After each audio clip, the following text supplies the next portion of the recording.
you believe that any of those gloves could be the gloves we saw the person in the surveillance video wearing? You know, that work is being done. I cannot, we would never eliminate it unless there was something that our labs would tell us, yeah, this isn't what you're doing. You said how many gloves were found? I can't give you the numbers, but we found the first pair, I think, was a search team that went out, FBI, deputies, everybody, about 2 miles away. There's been some reporting that there was a glove in that is, no. There's no glove in the house? Never was found a glove in that house. Okay, was there a glove found closer to the property? 2 miles away is the closest we have. And that's one pair of gloves? One pair of gloves, I believe. Is there another pair of gloves? There's a lot of gloves. Investigators collected about 16 gloves in various areas near the house. Most of them belonged to searchers and had been discarded while looking for Nancy Guthrie. So while authorities still have no suspects or persons of interest, the FBI tells Fox News that it has received preliminary forensic results in the case. Of note, one of the approximately 16 gloves recovered appears to match the gloves of the individual seen on the surveillance video at Guthrie's home the night she disappeared. The FBI says the glove contains a DNA profile, and they are awaiting quality control and confirmation before they put it in their national database. Present live. EyeHeardTV.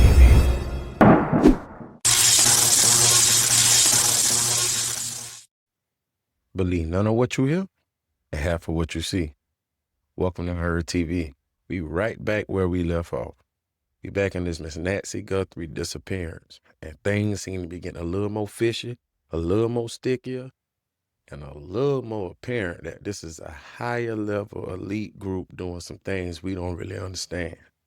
This week, fresh off the press, popping fresh, something you never heard before, we got a brand new suspect in the case. And the color is so obvious. You know it's black. Fully black. Not a man. It's a backpack. A black Ozark Trail. This is where the focus done shift to. We ain't trying to identify this suspect at all. You can clearly see what this is now. If you don't, sorry. You gotta be asleep. Nowhere near woke. About to be awakened. Nothing. This case getting real dubious. Now, never mind the fact that we just got a great description of the suspect, the other suspect, not the backpack, his accomplice, the 5'9" to 5'10" male. Red flag. Usually if we playing around with weights and we doing something like 5'8" to like 5'10" or maybe 5'5" to 5'8", it's going to be a 2 to 3 to 4 inch margin. You know, we wouldn't do 5'9" to 5'10". And the other issue I got is, what's his weight? Because they saying average bill. Like we all out here fitness coaches or something, nutritionists or something. We just know what the average bill with a 5'9", 5'10" male. So the average bill for a 5'9", 5'10" male is 150 to 180 pounds. Clearly, that's off. Nowhere near accurate. That the individual seen on camera is approximately 5'9" to 5'10" tall with an average build. We're also getting a better look at the backpack the suspect was carrying. Backpack, backpack, backpack, backpack. It's a backpack typically sold at a Walmart, right? But they don't know which one yet, right? Correct. It could be online. It could have been at that Walmart. They are now going to be doing that. I mean, they could go back. Walmart's got very good records. They can at least identify possibly where it was purchased. And even if it's 500 people purchased that, you know, in the last 6 months, they'll go out to each of those 500 and find out what happened with it. From the doorbell cam, and we've got this first one. What's kind of interesting is you have these first two, one where he's not wearing his backpack and one where he is wearing his backpack, leading people to believe that this may have been taken at 2 separate times. Obviously, police probably have, it's safe to assume, a better idea about the timing on that, but police have not released the timestamps. So a couple of days ago, we identified the backpack, and it was a Walmart backpack. And that was kind of interesting. but it's a common backpack. So, you know, lasering in on who bought that one may be difficult. But we have, and the authorities say that is the correct backpack now. I was actually in contact with a DNA expert today who told me there's been some very new technology involving DNA that can actually tell so much information that they can come up with a composite of the person that DNA was taken. This is something I've never heard of before. So this would be something that would be really dramatic if it. Yeah. If it what do you mean by a turns composite? out to be that this DNA test can actually determine eye color and physical characteristics, and using AI technology can come up with a body type and a rough composite of what that person looks like. I think it's promising. You can't find somebody based on their DNA. You can match it with their known DNA, but it doesn't work backwards. The other issue we got is the United States of America, TMZ Department Special Agent Harvey Levin. Harvey just in a circle, square, cube, he done put himself in a whole nother matrix of this case. Harvey talking about things that don't even line up one bit. Harvey talking about the old ransom letters, how smart this man was. Now this man not this smart. He could be kind of smart. We really can't tell. The paper trail, it's no paper trail. Just a couple weeks ago, we had a Bitcoin account with about $300 activity in it. Now we have no activity. Just the other week, Harvey said he knew this person's email address. He had a name for this person. And this person clearly don't want to be labeled as a worldwide rat. Red flag. Number one, if Harvey in contact with anybody and they're saying they know the info of where the kidnapper is or where Miss Nancy is or anybody tied to it, that sounds like a very, very high class charge of blackmail. It's clearly blackmail. It's no way you can have information on the kidnapping and withhold that information and the FBI involved. Man, stop. You play crazy. Okay. You play crazy. Something going on. They ain't telling us everything. This guy's connected with you. Fourth time. And I was very intrigued by your comments. What can you tell us about the contact and your guarantee? Okay, so we got a letter, an email this morning, and this man, it's the same person who sent all four because there's a Bitcoin address, which is the same in all four. And he is demanding now $1,000, $50,000 up front in Bitcoin, and then he will supply the information about where Nancy is, where the kidnapper is, and then will rely on good faith on the part of the FBI to deposit the other 50. So let me first tell you what he said, and then I will tell you what we did. Okay, I'm quoting from the letter now. He said, "I know what I saw 5 days ago south of the border, and I was told to shut up, so I know who he is, and that was definitely Nancy with them." So this is the second time he sent a letter where he's suggesting there's more than one person, but there is a main kidnapper. So he says he knows. He has a burglary conviction, he says, from 10 years ago. He seems worried about being implicated, and he doesn't trust the FBI. So what we did today, I did a social media post where I said, look, you don't trust the FBI, send us the information. We will immediately send it on to the FBI. And then if the FBI catches the kidnapper and finds Nancy, then there is a record that you were the one who did it because we'll have that. So the FBI can't say he didn't give it to us. We have the record and they'll end up paying. So that's what I sent. The FBI knows that I did this. They knew beforehand, did not oppose it, and that's what we did. I am puzzled because I know Savannah Guthrie had said that they were prepared to pay.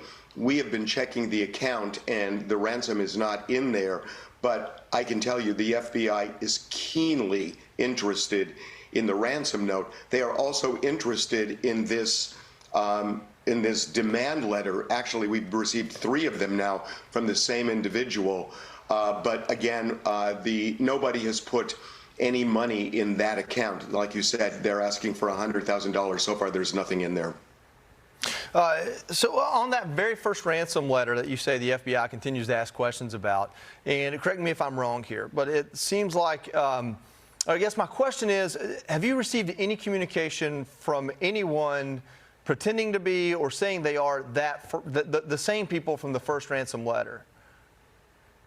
No.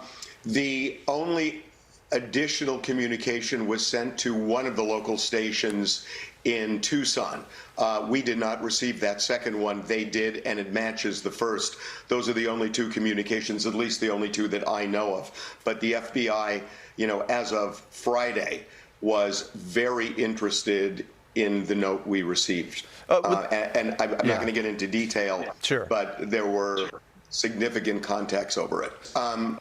As of Friday, the FBI was still trying to determine this person's identity. So if the FBI couldn't, then the family hasn't, because the FBI is clearly working with the Guthrie family. Mm-hmm. Harvey, yesterday you said that if you were the Guthrie family, you would not pay the ransom.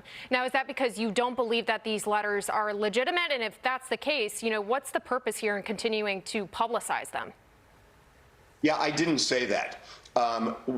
Somebody had asked me yesterday, why doesn't TMZ just pay the tipster who says for $100,000, I'll tell you who it is, and that would be really inappropriate for us to get involved that way. But I never said that anything about whether the Guthries should or shouldn't pay the money. I said I'm puzzled by it because they said they were ready to and they haven't. But this is clearly all part of law enforcement. I mean, this thing has been very well choreographed by the FBI. So he sent us a letter at about noon today Pacific time, and he does not trust the FBI to give him the $100,000 reward. He said essentially, I don't trust them, they don't trust me, so I'm going to deal with TMZ as the intermediary.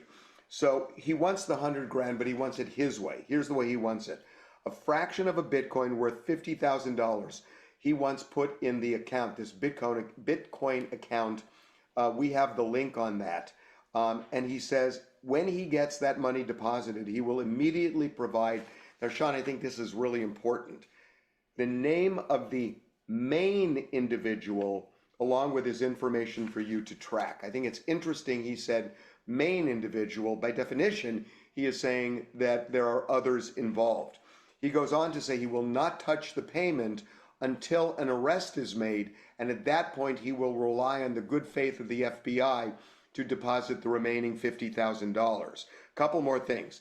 He says that he is gambling with his safety and the quote is his possible freedom, which makes me feel like he thinks that authorities may try and implicate him in this kidnapping.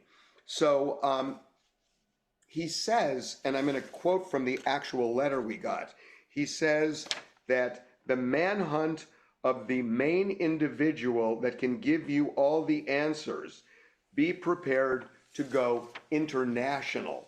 To me, that can only mean Mexico. Final thing I want to say is that the man who has been sending us emails demanding to know, demanding money in return for information leading to the identity of the kidnapper and the location of Nancy Guthrie. We have received now numerous letters from this person. We are not going to talk about this person anymore because if I tell you that he sent us another letter but didn't give us the information, and I keep telling you he sent us another letter and another letter, then suddenly when I stop, everybody's going to figure out, oh, he must have finally given the information, and that could screw up the investigation because that information is going to go immediately to the FBI, and then they're going to do their thing. So by definition, if we keep saying, we got another one, we got another one, we got another one, and all of a sudden we say we're not going to talk, you're going to figure out that means he just gave it up, and it could then tip off the kidnapper. So we're not going to say anything more. unless and until we get that information and pass it on to the FBI. And at some point, then we will let you know. And also, that creates a public record for the person who would give us this information, that it could lead to the kidnapper and therefore entitle them to the reward. So radio silence on that front, but there is movement. And, you know, I will say one other thing, that I spoke to a law enforcement source today who said that this is gumshoe detective work right now, that they are just chasing down every possible lead they can to try and find the kidnapper and Nancy Guthrie. Another thing that lets me know something clearly is wrong, Sheriff Chris Yanos, Chris ain't going for it. Y'all out here playing with Chris' name, and Chris said y'all got the wrong one. Chris clearly said the FBI and him are joined at the hip. They partners, they locked in from A1, day one, hopscotch, all that. But y'all out here trying to create a rift between the federal agency and the sheriff department. Shame on y'all. Chris so upset that y'all had the idea that y'all can even do something like that to him. Shame on y'all. Another thing Chris being clear about is we still have no suspect. The family is definitely not his suspects, but the table is always open for more suspects, so we never know when it come to Chris. Chris' story change every other week, but Chris got one thing he ain't moving off of. Chris say it wasn't no glove found inside that house. Chris said it wasn't no glove found inside that house. So what DNA they testing and what glove they got? Chris also say, man, it about 1,000 of them out there. He don't know how many gloves it is. But the report saying we got about 16 gloves. Y'all playing. Sit here and play, and y'all don't see the game being unfolded right in front of your eyes. Come on, man. Like, let's wake up. Did you reach out to the FBI? Did I? No. No, my team works with them all the time. Okay, so the sheriff's department reached out. I think that was part of the Yes, I'm report, sorry. that it Yes. said that like you guys didn't Yes. reach out and they reached out or something. Yeah, I Okay. believe our team, after I got a Okay. brief, they said, yeah, FBI's going to help us with this. Or did she know the person that took her? What do you think now? Okay, so I'm not going to get into the entry of the home or forced entry or any of that. What I'll tell you is I believe, just as I had initially, that Nancy was removed from that home against her will. She was kidnapped, and we still believe that. How do you piece together the 40 minutes inside that home, you know, after the doorbell camera disconnected? I mean, really, no idea still? There's all kinds of thinking on that and theories. And to be honest, you don't want the sheriff's theories. Yeah. You want the investigators, because they're the ones who actually physically know the evidence, what they've collected, gathered, that crime scene. They were there. They're doing all the interviews. You know, I have a team of young men and women who do this every day. I hear the pundits that, oh, the crime scene should have been done, should have been held longer. Look, this team of mine has done this type of investigation, homicides, for example, for decades. They have one of the highest solvency clearance rates in the country. Sometimes they get that case that you think will never be solved done in a day. They're very good. They're very well trained. They know what they're doing. I don't go and tell them, okay, we've been here long enough, let's go home. They spent over 20 hours at that scene processing it. They, along with forensic techs who are trained, process these scenes. Then they decide that they're done. They came here with all of their evidence. Some of the evidence we gave to the FBI. Why did we do that? Well, because we know the FBI is good with certain pieces of evidence, that they have the technological skills to deal with things like cameras and phones and different things. And we handed that to them. Ransom notes, gave them to the FBI. We use a lab that we've used again for decades for DNA. We submitted all of our biological evidence to that lab.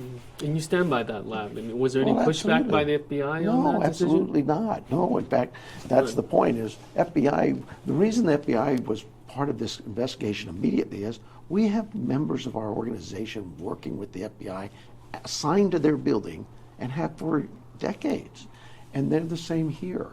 So they were never not a part of this investigation. They were always a part of it. And to suggest that the sheriff blocked evidence, that's just crazy. We processed that scene. We went out and did a search warrant in Rio Rico, processed that scene, and the FBI found a glove. Hey, Sheriff, we're going to send this to Quantico and we'll check on DNA. I said, well, why do that? All of our DNA, all of it is at our lab. We'll just send it to ours. They said, makes sense. Thanks, Sheriff. That quick. There's no argument or discussion. It's just about keeping your evidence together. Let one lab deal with it. But that's not a slap at the lab we used or the lab the FBI used. FBI, we've used their labs before. They're very good. Our lab is very good. So it was never a discussion about the sheriff blocking evidence and not getting along with the FBI. Absolutely, you do that, but we have other DNA evidence from the scene that is more critical to me than something found 2 miles away.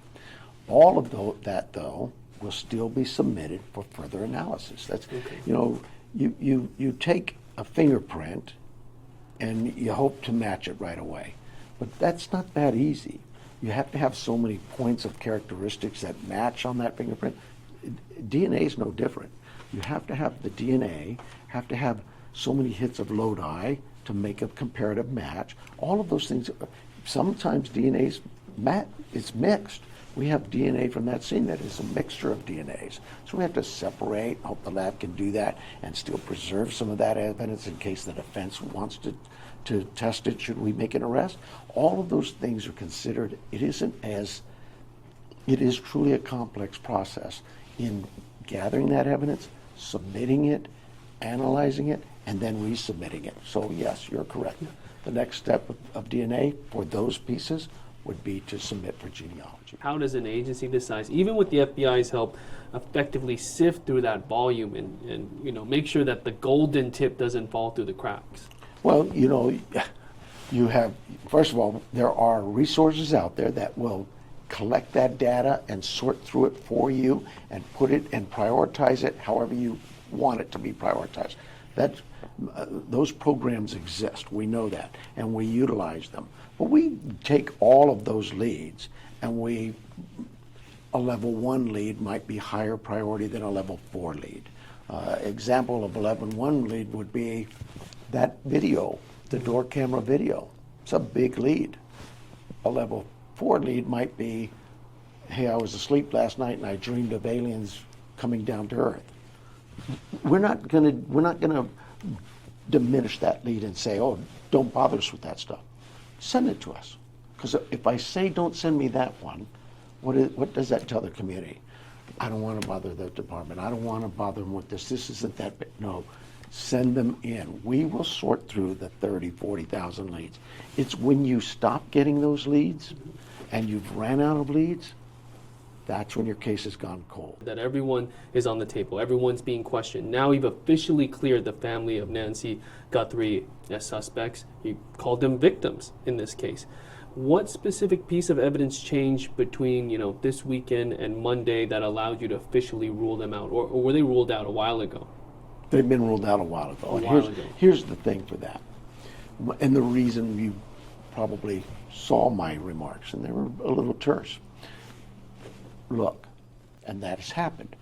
But when I have media, social media, news media, putting a wedge between two agencies, the FBI and the Pima County Sheriff's Department, two agencies that consider each other viable to their existence, to be able to solve crimes, we need the FBI. The FBI needs the Sheriff's Department. When this case is all gone, there's still going to be the Sheriff's Department and the FBI. When you try to separate that, you're not just hurting those agencies, you're hurting my community. And I'm not going to stand here and let anybody say, oh, the sheriff has a bad relationship or the sheriff blocked the evidence from the FBI. That is so far from the truth. Just as I'm not going to let anybody sit there and say mean things about our victims. You know, we're cops. Sorry, I know, I'm a politician. I suck at that. I'm not a good politician. That's okay. But I know one thing. I've been a cop for 50 years. Your question really is on, again, the sheriff's belief from day one that Nancy's still here. You have no proof, nobody does, that she's not, that she's deceased. They ask me, do I have proof of life? I ask them, is there proof of death? I'm going to have that faith. And sometimes that faith, that hope is all we have. My team, 400 people out there in the field today, woke up this morning and went out there with the hope and the belief that they're going to find Nancy. Savannah still doing her little ransom responses. I don't even want to play none of that. And I'm not playing none of that. I'm tired of her keeping hope alive like Bob Hope, and tired of her crying and not really crying. I seem more concerned about her mama than her, to be honest. But, you know, grief a little different. You know, everybody handle things differently. But one thing I know is I never been through what Savannah been through, and experiences and lifestyle, none of that. And I also never played them childhood games Savannah grew up playing. I grew up playing cops and robbers, hide and go seek, Red Rover, Little Red Devil. I ain't never played the one her and her cousin played. All I gotta say is every game is a game, and everybody playing except for you. Once upon a time. About once a year in the summertime, Cousin Terry orchestrated a kidnapping of my sister and me. It went down like this. The cousins would visit for a few days at our house in Tucson, and then, on the morning they were to leave, Terry would wake us up early, shushing us in the pre-dawn darkness as we made our escape. We would all pile into her rickety station wagon and head north, the sky streaking with bright oranges and pinks as the sun rose over the colorless desert landscape. Somewhere between Phoenix and Tucson, Terry would make a pit stop and let Annie and me call home at a payphone. "Mom, Cousin Terry kidnapped us to take us to her house."